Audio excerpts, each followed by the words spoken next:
আজ ৯ জুলাই ২০২৫ দৈনিক সমকালের প্রধান শিরোনাম। দর কষাকষি, লবিস্ট নিয়োগের পরামর্শ রপ্তানিকারকদের, যুক্তরাষ্ট্রের শুল্ক বৃদ্ধি। এখন সময় ভালো যাচ্ছে না, মির্জা ফখরুল ইসলাম আলমগীর।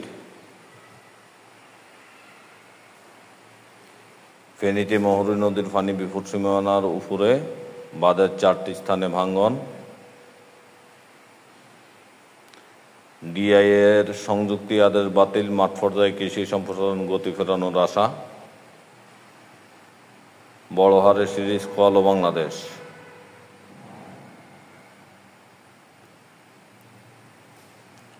বুল রেল স্টেশন নামা কিশোরী ধর্ষণের শিকার, যুবক গ্রেপ্তার। ১২ সাবেক সচিব ও বিচারকের ফ্ল্যাট বরাদ্দ বাতিল, গৃহায়ন ও গণপূর্ত মন্ত্রণালয়। এনবিআরের আন্দোলন, ক্ষমা চাইলেন ২ শতাধিক কর্মকর্তা।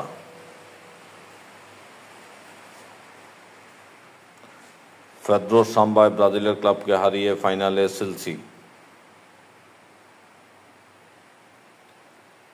কোন পথে রাশিয়া ইউক্রেন যুদ্ধ?